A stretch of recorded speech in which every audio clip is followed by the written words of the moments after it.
Hello, welcome students, welcome to Abhiyan. और मैं हूं पाठी सर। चलो चलते हैं, आज की वीडियो क्लास शुरुआत करते हैं। तो आज का जो टॉपिक है वो है construction of DC machine of armature system.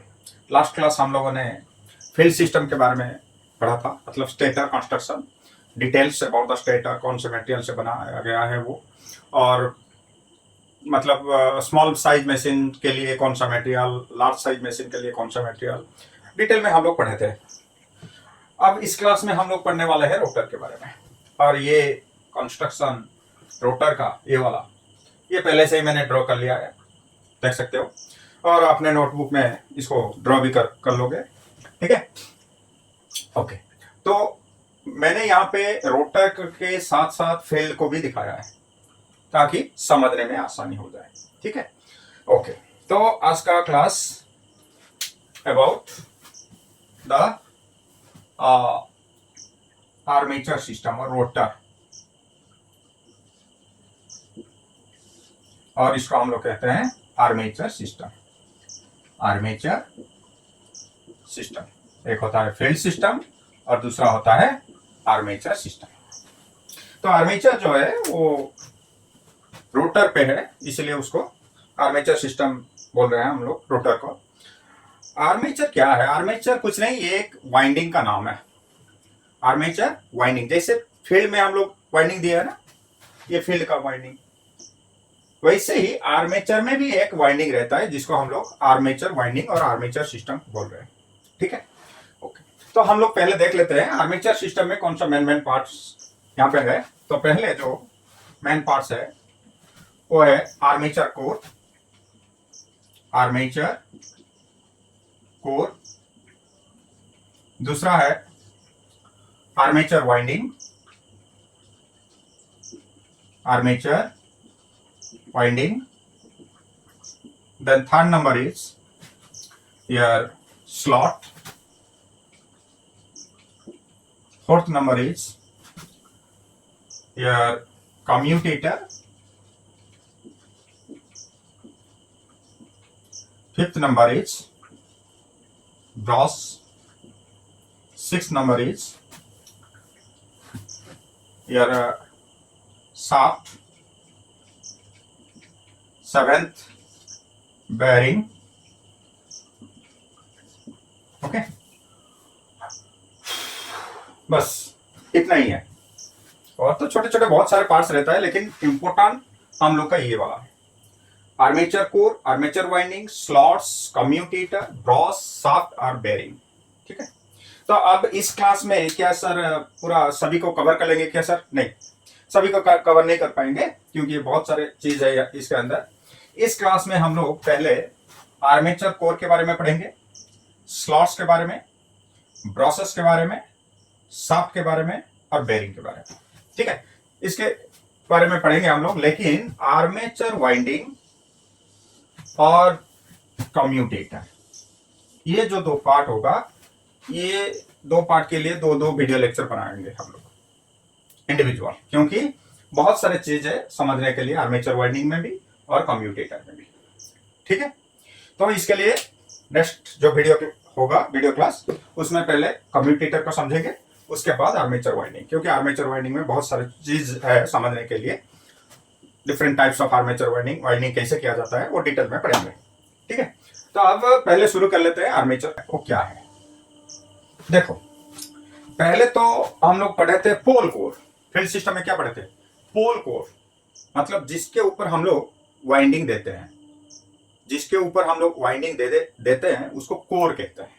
जैसे कि ट्रांसफार्मर का भी होता है कोर, मोटर का भी होता है कोर, और जेनरेटर का भी होता है कोर। और कोर, उसी पोर्शन को हम लोग कोर कहते हैं जिसके ऊपर हम लोग वाइंडिंग देते हैं, उसको कहते हैं कोर। आर्मेचर कोर मतलब जिसके ऊपर हम लोग आर्मेचर वाइंडिंग को प्लेस करते हैं, उसको हम लोग क्या कहेंगे? आर्मेचर कोर, ठीक है। तो एक कौन सा शेप का होता है? ये सिलिंड्रिकल और ड्रम शेप का रहता है। कौन सा शेप? सिलिंड्रिकल। इसका शेप कितना कैसा है? शेप जो है वो सिलिंड्रिकल होगा, सिलिंड्रिकल और ड्रम शेप, ठीक है, सिलिंड्रिकल और ड्रम शेप, ऐसे ऐसे करके ड्रम शेप में रहता है। ठीक है, इसका मेन फंक्शन क्या है, आर्मेचर कोर का मेन फंक्शन क्या है, फंक्शन दूसरा देख लेते हैं, फंक्शन, उसका फंक्शन क्या होता है। फंक्शन ये है, it holds the armature winding, ये आर्मेचर वाइंडिंग को होल्ड करता है, जिस मतलब हम लोग ओन करते हैं इसके ऊपर। और क्या है, और इट प्रोवाइड्स, ये पहला पॉइंट, ये दूसरा पॉइंट इंपॉर्टेंट है, it provides very low reluctance path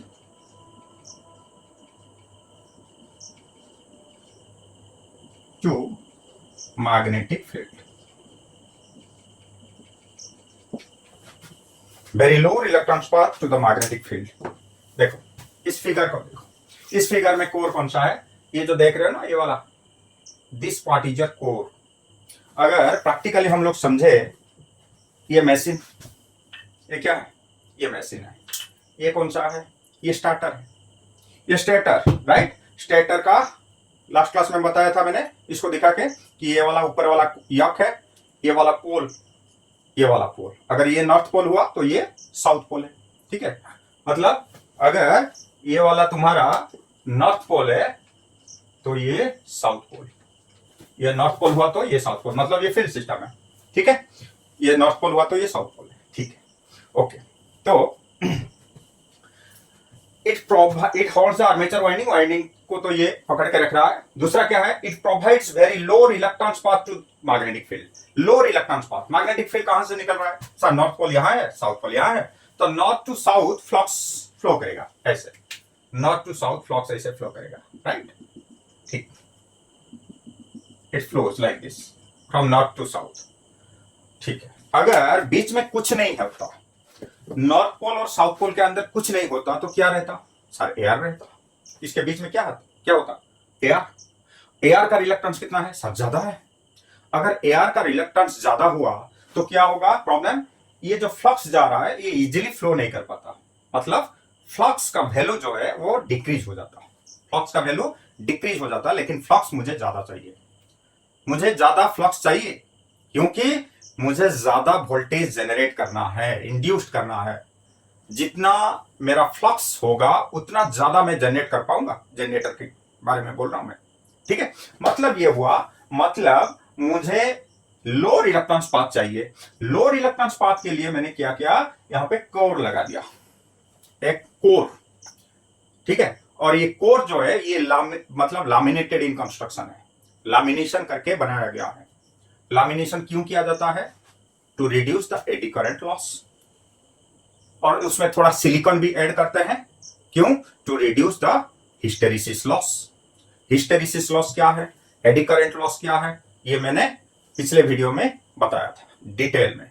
ठीक है, ओके, तो ये जो मटेरियल मैं यूज करूंगा कोर के लिए वो कौन सा मटेरियल होगा, लो रिलक्टेंस पाथ वाला मटेरियल होगा, लो रिलक्टेंस।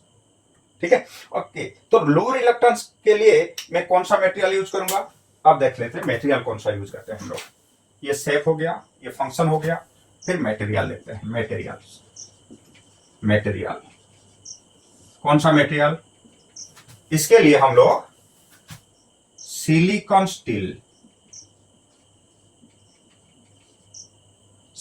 स्टील यूज करते हैं, और ये लैमिनेटेड इन कंस्ट्रक्शन होता है, लैमिनेटेड इन कंस्ट्रक्शन।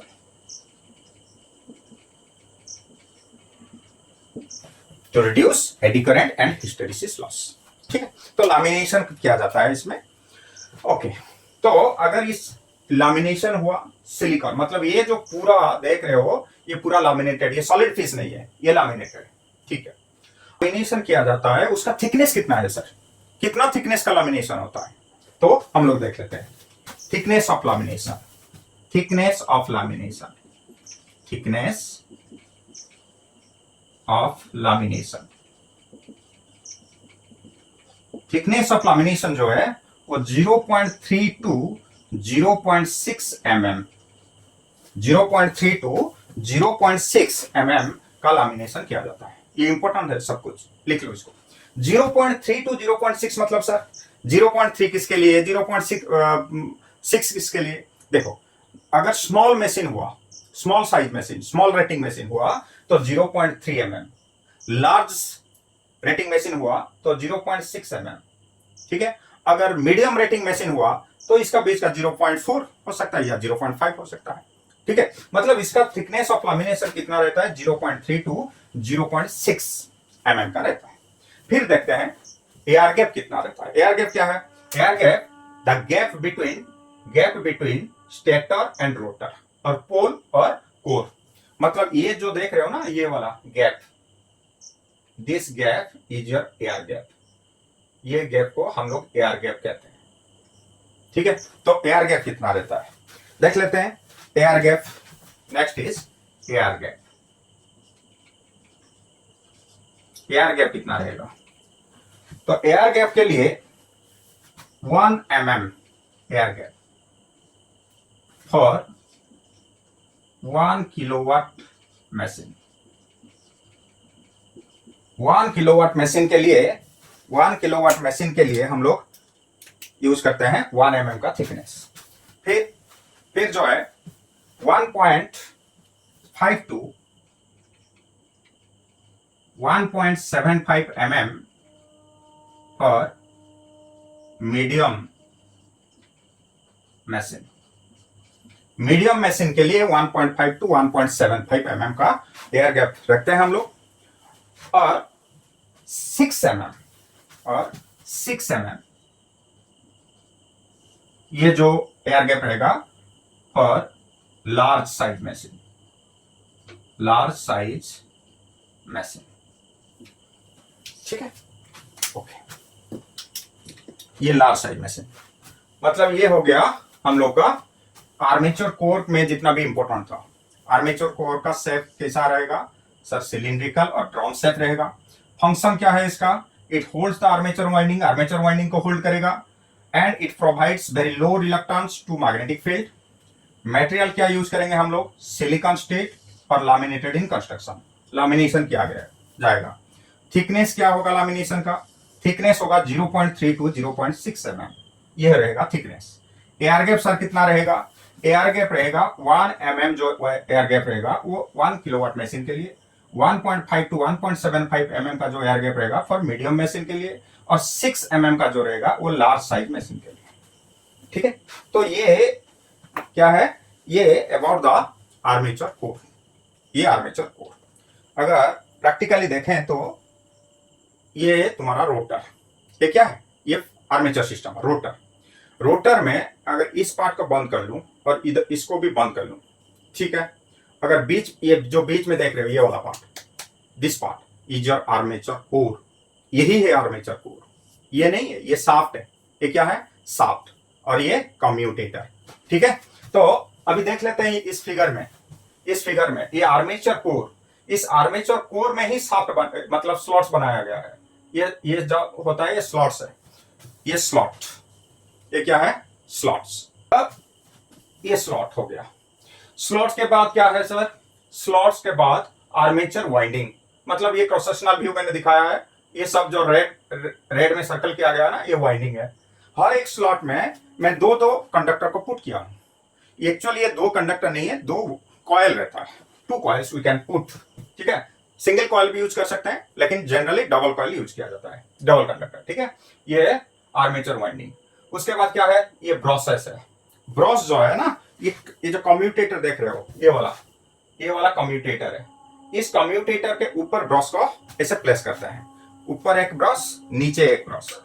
अगर दिख तो ये ब्रॉस, बीच में क्या है? शाफ्ट। ये जो देख रहे हो ये शाफ्ट है, ठीक है। और क्या है सर? बस इतना ही तो है। और बेरिंग फेरिंग वो तो लगा रहता है इसमें, ओके। तो ये हो गया तुम्हारा आर्मेचर कोर के बारे में। कोर के बाद हम लोग देख लेते हैं slots. Second one is slots. अब स्लॉट्स क्या है? ये जो देख रहे हो ना, ये वाला एक घर जैसा बनाया गया है। Slots is nothing but the house of armature winding. Armature winding का घर है ये। जैसे हम लोग घर में रहते हैं ना, किसी भी घर में तो रहते हैं ना, वैसे ही आर्मेचर वाइंडिंग को फ्लेश करने के लिए जो घर बनाया गया है उसको हम लोग क्या कहते हैं, स्लॉट्स। तो स्लॉट्स क्या है, house, it is the house for armature winding, armature winding. ठीक है, ओके। तो स्लॉट्स कितने टाइप का रहता है? Slots are generally 3 types, 3 type का स्लॉट्स रहता है। कौन सा वाला? टाइप्स में क्या है? Number 1 open type slots, number 2 semi open type, और third one is close type. 3 types का स्लॉट्स रहता है। ओपन टाइप मतलब उसका कंस्ट्रक्शन कैसा होगा, जैसे ये दिखाया गया है, ये जो फिगर में दिखाया गया है ये ओपन टाइप का है, मतलब ऐसे ये ओपन है पूरा। ठीक, सेमी ओपन कैसा है?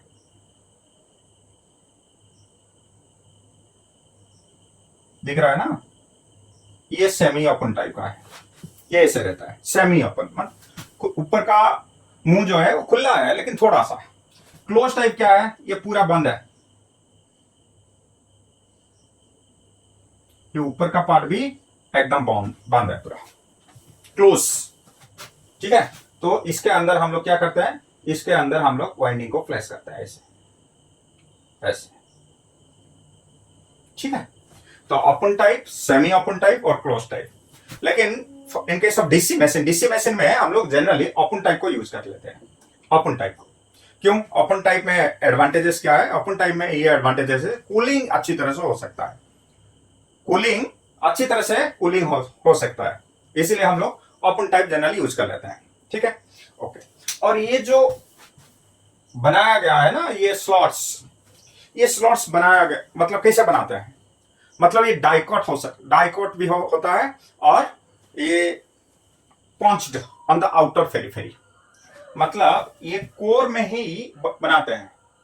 जो कोर, लैमिनेटेड कोर हो गया ऐसे गोल वाला, उसको कट करके हम लोग क्या बनाते हैं, स्लॉट्स को ऐसे कट कर लेते हैं। इस पार्ट में कट कर लिया, इस पार्ट में कट कर लिया, इस पार्ट में कट कर लिया। ठीक है ना, तो इक्वल डिस्टेंस में ही हम लोग क्या करते हैं, स्लॉट्स को कट कर लेते हैं। ओके, ठीक है। और इसमें ज्यादा कुछ नहीं, हम लोग ओपन टाइप जनरली यूज कर लेते हैं, इसको याद रखना। Open type slots generally we are using in case of DC machines. Okay, फिर क्या, इसमें हम लोग spacers and ventilating ducts, spacer और वेंटिलेटिंग डक्ट्स मतलब इसी कोर के अंदर, ठीक है, हम लोग क्या करते हैं, स्पेसर्स एंड वेंटिलेटिंग डक्ट्स को यूज करते हैं। स्पेसर्स एंड वेंटिलेटिंग डक्ट्स, ये सब क्या है? स्पेसर्स मतलब स्पेस क्रिएट करना, स्पेस, वाइंडिंग के बीच में थोड़ा स्पेस मेंटेन करने के लिए स्पेसर यूज किया जाता है। वेंटिलेटिंग डक्ट्स मतलब होल क्रिएट करना। ठीक है, होल कर देते हैं ताकि इस होल में से इजीली एयर फ्लो कर सके, ताकि कूलिंग अच्छी तरह से हो जाए, ज्यादा हीट जनरेट ना हो, नहीं तो हीट लॉस ज्यादा हो जाएगा, पावर लॉस हो जाएगा। तो ये जो स्पेसर हम लोग यूज कर रहे हैं, ये मतलब कितने इंटरवल में स्पेसर जो यूज करते हैं हम लोग, 50 to 100 mm interval, every 50 to 100 mm interval, हर 50 से 100 mm इंटरवल में एक स्पेसर यूज कर लेते हैं फॉर कूलिंग पर्पस। और ये जो वेंटिलेटिंग डक्ट्स, जो होल बनाया गया है, बनाते हैं हम लोग कूलिंग के लिए, इसका साइज कितना रहता है? वेंटिलेटिंग डक्ट्स का जो साइज रहता है 5 to 10 mm, इसका वेंटिलेटिंग डक्ट्स का जो साइज रहता है उसका साइज रहता है 5 to 10 mm। ठीक है, ओके। तो ये था स्पेसर, वेंटिलेटिंग डक्ट्स और स्लॉट्स के बारे में। ठीक है, अब आ जाते हैं very important thing, that is brushes. ये जो ब्रश लगाते हैं हम लोग, यहाँ पे 2 ब्रश लगाया, सिर्फ 2 ही होगा इसका मतलब कोई गारंटी नहीं है, मतलब जिस मशीन में जितना पैरेलल पाथ होगा उतना ब्रशेस हम लोग यूज कर लेते हैं। अगर ज्यादा मतलब 4 फॉर्मल पाथ हुआ तो 4 प्रोसेस यूज करेंगे, 6 फॉर्मल पाथ हुआ तो 6 प्रोसेस यूज कर लेते हैं, ठीक है। मतलब लेकिन ये लैप वाइंडिंग के लिए, वेव वाइंडिंग में सिर्फ 2 ही रहता है क्योंकि उसमें फॉर्मल पाथ 2 ही रहता है। सो 2 प्रोसेस हम लोग जनरली यूज करते हैं। तो इस प्रोसेस के बारे में हम लोग समझते हैं, ये प्रोसेस क्या है और किस मटेरियल से हम लोग बनाते हैं। तो next one is your Bros, next one is Bros. ठीक है, अब इस ब्रॉस का फंक्शन क्या है, क्या करता है ये ब्रॉस? ब्रॉस इसका मेन फंक्शन जो है, it's main function is to collect current from commutator and gives to the load।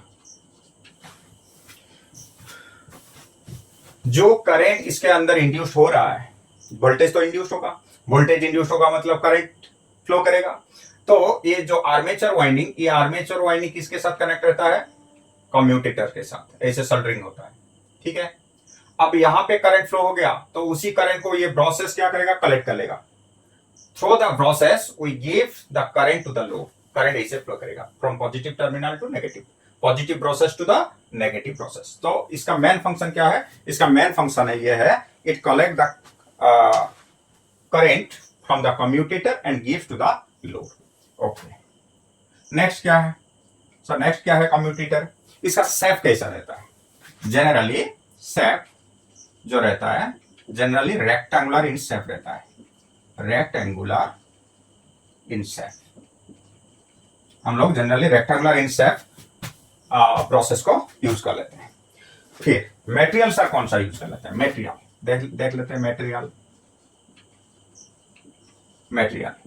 Material में हम लोग जनरली जो यूज करते हैं, कार्बन ब्रॉस यूज करते हैं, फिर कॉपर ब्रॉस यूज कर लेते हैं, ठीक है। फिर graphite,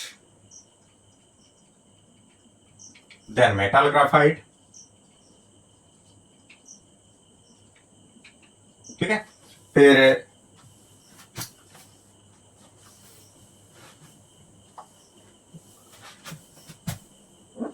carbon, copper, graphite, metal graphite etcetera, ठीक है। तो carbon, copper, graphite, metal graphite, इसमें से ज्यादातर हम लोग जो यूज कर लेते हैं वो कार्बन और कॉपर। अगर हाई वोल्टेज लो करंट वाला मशीन हुआ, हाई वोल्टेज लो करंट वाला, तो वो कार्बन को यूज कर लेते हैं। अगर high current low voltage, high current low voltage वाला अगर मशीन हुआ तो कॉपर ब्रॉस को यूज कर लेते हैं, ठीक है। ओके, तो फिर अलाउबल करंट कितना है? अलाउबल करंट डेंसिटी,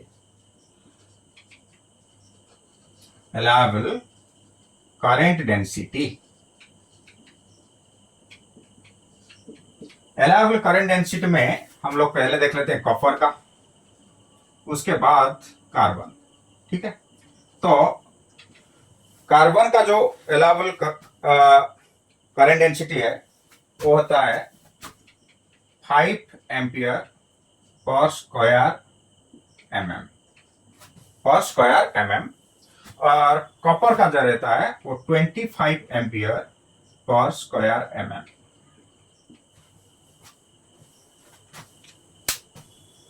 ठीक है। तो कॉपर का जो रहता है, copper it can carry more current because it's a good conductor, right? It's a good conducting material, that's why it can carry more current। so 25 ampere per square mm।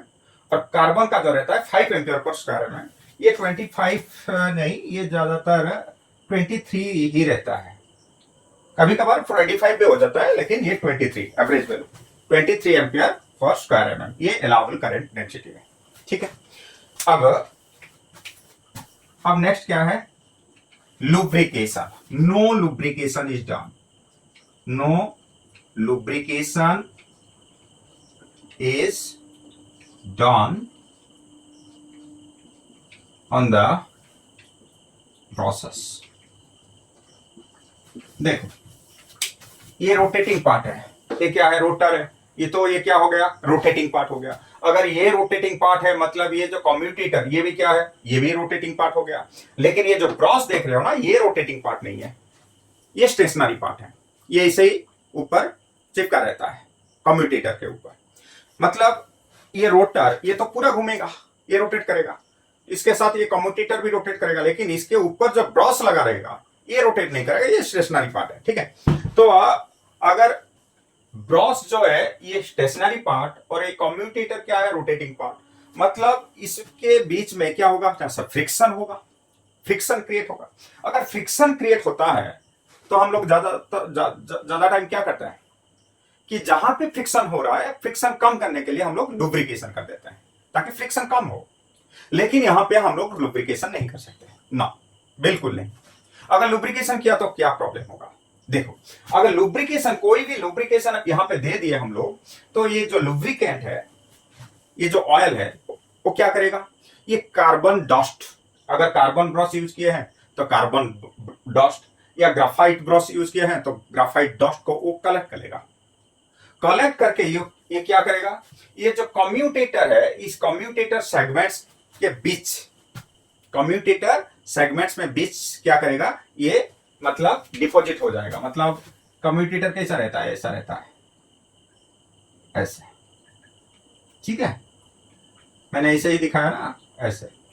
अगर ये commutator 1 है, ये commutator 2, इसके बीच में यहां पे ये ऐसे रहता है, तो इसी जगह पे क्या होगा, ये जो कार्बन ब्रश, इसी जगह पे ये जो कार्बन ब्रश या ग्राफाइट ब्रश हम लोग यूज किए हैं, तो उस कार्बन ब्रश से या ग्राफाइट ब्रश से ये कार्बन डस्ट या ग्राफाइट डस्ट को कलेक्ट करेगा और यहीं पे वो डिपॉजिट कर लेगा।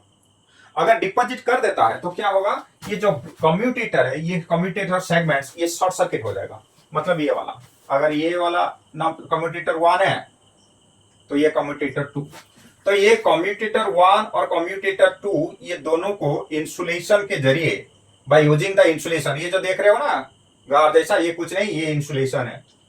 ये क्या है, इंसुलेशन। इंसुलेशन मतलब ये माइका इंसुलेशन, जनरली हम लोग माइका इंसुलेशन यूज करते हैं। मतलब electrically there is no connection between the commutator segments 1 and 2 3 4, जितने भी कम्यूटेटर है ये इलेक्ट्रिकली सेपरेटेड है, क्योंकि बीच में हम लोग क्या किए हैं, हम लोग माइका को यूज किया है। लेकिन अगर यहां पे लुब्रिकेशन होगा, लुब्रिकेशन होते ही क्या होगा, ये कार्बन डस्ट को कलेक्ट करेगा और इसी बीच में डिपॉजिट कर लेगा, इसी बीच में। अगर बीच में कार्बन आ गया तो ये कम्यूटेटर सेगमेंट 1 और 2 ये क्या हो जाएगा सर, ये शॉर्ट सर्किट हो जाएगा। So it will create problem, ये प्रॉब्लम क्रिएट कर लेगा, मतलब स्पार्किंग क्रिएट होगा। स्पार्किंग क्रिएट हो जाएगा कहां पे, कम्यूटेटर सेगमेंट्स में। इसलिए हम लोग क्या करते हैं, कोई भी लुब्रिकेशन हम लोग यूज करते ही नहीं। ठीक, अब नेक्स्ट क्या है, नेक्स्ट ये है मतलब ये प्रोसेस को कैसे प्लेस करते हैं हम लोग। देखो प्रोसेस को जब हम लोग प्लेस करते हैं कम्यूटेटर के ऊपर, दो टाइप का मतलब हम लोग प्लेस कर सकते हैं, एक रेडियली और दूसरा है इंक्लाइंड। ठीक है, रेडियली यूज कर सकते हैं, रेडियली और इंक्लाइंड। इंक्लाइंड पोजीशन, लेकिन जनरली हम लोग रेडियली ही यूज करते हैं। रेडियली मतलब जैसे यहां पे लगाया गया है, ये रेडियली है। रेडियली यूज करने से क्या होगा, रोटर आर्मेचर चाहे क्लॉकवाइज घूमे या एंटी क्लॉकवाइज, नो प्रॉब्लम, कुछ प्रॉब्लम नहीं होगा। ठीक है, मतलब दोनों साइड से ये अलाउ करेगा रोटर को रोटेट करने के लिए, कोई प्रॉब्लम नहीं है। लेकिन इंक्लाइन पोजीशन पे क्या होता है, इंक्लाइन पोजीशन मतलब इंक्लाइन करके लगाते हैं हम लोग। अगर ये रोटर हुआ और कम्यूटेटर, तो प्रोसेस जो है वो ऐसे लगेगा, ऐसे इंक्लाइन पोजीशन। लेकिन इसका डिमेरिट ये है, it will not allow to rotate the rotor in both direction, clockwise और एंटी क्लॉकवाइज, ये बोथ डायरेक्शन में रोटेट नहीं कर सकता है। It may be rotate clockwise और it may be rotate anti clockwise, किसी एक ही डायरेक्शन में रोटेट करेगा अगर इंक्लाइन पोजीशन पे हम लोग लगा दिए। लेकिन इंक्लाइन क्यों करते हैं, इंक्लाइन इसीलिए किया जाता है, अगर इंक्लाइन पोजीशन पे मैंने लगा दिया तो इसका जो वाइब्रेशन है, इसका जो वाइब्रेशन और स्पार्किंग को मिनिमाइज किया जाता है। सो इंक्लाइन पोजीशन पे क्यों लगाते हैं हम लोग? To minimize vibration and sparking vibration और स्पार्किंग को मिनिमाइज करने के लिए हम लोग इंक्लाइन पोजीशन पे लगाते हैं। और रेडियली जनरली यूज होता है, it allow to rotate in both direction, both direction में ये अलाउ करेगा रोटर को रोटेट करने के लिए। ठीक है, ओके। अब नेक्स्ट क्या है? नेक्स्ट ये है, ये जो ब्रश लगाते हैं ना ऐसे ऊपर, मतलब प्रेशराइज करके लगाते हैं, मतलब ऐसे ही तो नहीं रखेंगे ना, वाइब्रेट होगा। तो इसके ऊपर क्या होता है? स्प्रिंग लगा रहता है। इसके ऊपर क्या लगा रहता है? स्प्रिंग। तो स्प्रिंग प्रेशर के जरिए ये ऐसे चिपका रहता है, स्प्रिंग लगाते हैं। तो ये जो स्प्रिंग लगाते हैं हम लोग, तो उस स्प्रिंग का प्रेशर कितना होगा? कहीं ज्यादा हो गया तो, कम हो गया तो क्या प्रॉब्लम होगा, इसको देखते हैं। तो स्प्रिंग प्रेशर ऊपर लिखते हैं हम लोग, यहां पे लिख लो ना, सब कुछ लिख लो, वेरी इंपोर्टेंट, एग्जाम में आ सकता है ये सब चीज। स्प्रिंग जो लगाते हैं हम लोग, स्प्रिंग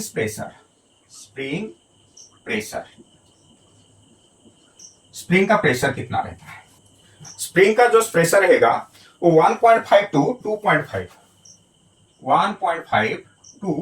2.5 न्यूटन पर सीएम स्क्वायर, सेंटीमीटर स्क्वायर। यह है स्प्रिंग का प्रेशर, यह है स्प्रिंग का प्रेशर कितना? 1.5 टू 2.5 न्यूटन पर सेंटीमीटर स्क्वायर, इसी के बीच में होना चाहिए। सर अगर इससे कम हुआ तो? अगर इससे कम हुआ तो क्या होगा? वाइब्रेशन ज्यादा होगा, वाइब्रेशन विल बी मोर। अगर इससे कम हो गया, अगर इससे ज्यादा कर दिए तो फ्रिक्शन ज्यादा होगा, more friction and due to this more heat will be produced. So if ये क्या है? वाइब्रेशन कब ज्यादा होगा? अगर प्रेशर कम हुआ इस यहां से, और फ्रिक्शन और मोर हीट प्रोड्यूस कब होगा? अगर इससे ज्यादा हम लोग प्रेशर दे दिए। मतलब प्रेशर को बैलेंस करके रखना है, ना ज्यादा होगा ना कम, ज्यादा होगा भी प्रॉब्लम, कम होगा भी प्रॉब्लम हो जाएगा। ओके, ठीक है, ये गया ब्रशेस के बारे में। ब्रशेस के बाद हम लोग देख लेते हैं बेरिंग। जो बेरिंग लगाते हैं हम लोग जनरली बॉल बेरिंग और पेडेस्टल बेरिंग को यूज कर लेते हैं हम लोग। ठीक है,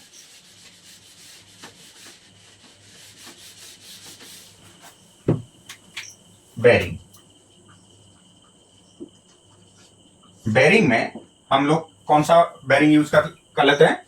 ball bearing generally used. Ball bearing को हम लोग जनरली यूज कर लेते हैं। ओके, लेकिन ये जो बॉल बेरिंग यूज होता है ये कौन सा मशीन के लिए? Small machine. जो स्मॉल मशीन होता है उसमें बॉल बेरिंग यूज कर लेते हैं। लेकिन लार्ज अगर मशीन हुआ, बड़ा साइज का मशीन हुआ, तो रोलर बेरिंग और पेडेस्टल बेरिंग यूज होता है लार्ज मशीन के लिए।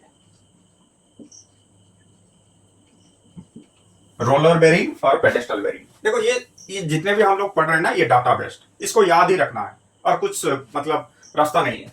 ये सब चीज को याद रखना है, कभी भी ऑब्जेक्टिव में आ सकता है। कौन सा बेरिंग, लार्ज मशीन में कौन सा बेरिंग यूज कर लेते हैं? तो पेडेस्टल बेरिंग या रोलर बेरिंग यूज करते हैं। कभी कभी हम लोग स्लीव बेरिंग भी यूज करते हैं। कौन सा वाला? Sleeve slip bearing. ये स्लिप बेरिंग यूज क्यों करते हैं हम लोग? स्लिप बेरिंग इसीलिए यूज करते हैं for silent running of machine, for silent running of machine slip bearing use करते हैं। ओके, सो 3 टाइप्स का बेरिंग यूज होता है। बॉल बेरिंग स्मॉल मशीन के लिए, रोलर बेरिंग और पेडेस्टल बेरिंग लार्ज मशीन के लिए, slip bearing, this one is very important. Slip bearing कौन किसके लिए? For silent running of machine. Machine जब रोटेट करता है तो कुछ साउंड तो होता है ना, हाँ, गूं गूं गूं गूं ऐसा करके साउंड होता है। लेकिन अगर तुमको साउंड नहीं चाहिए, पूरा एकदम स्मूथली रोटेट करेगा, साउंड नहीं करना चाहिए, तो हम लोग कौन सा वाला बेरिंग यूज करते हैं? Slip bearing. ठीक है, ओके। बेरिंग के बाद हम लोग देख लेते हैं शाफ्ट। शाफ्ट के बारे में इसमें ज्यादा कुछ नहीं है। शाफ्ट में क्या है?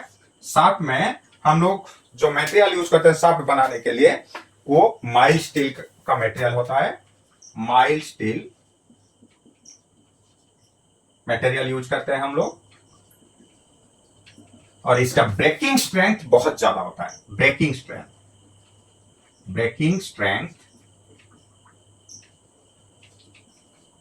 Is very high. टूटेगा नहीं ये, क्योंकि ये सॉफ्ट है। अगर ये टूट गया मतलब सब कुछ खत्म, मटर ही टूट गया समझो, है कि नहीं? तो ये था आज के क्लास में इतना ही। नेक्स्ट क्लास हम लोग कम्यूटेटर के डिटेल का, very important, this will be very important, क्योंकि मशीन का जो मेन कंपोनेंट, अगर डीसी मशीन का मेन कंपोनेंट जो है वो है कम्यूटेटर, और क्या है? Armature winding. ठीक है, तो नेक्स्ट क्लास में हम लोग कम्यूटेटर के बारे में पढ़ेंगे। ठीक है, तो आज का क्लास कैसा लगा? अगर इंफॉर्मेटिव लगा तो please like my videos and share to your friends. Thank you.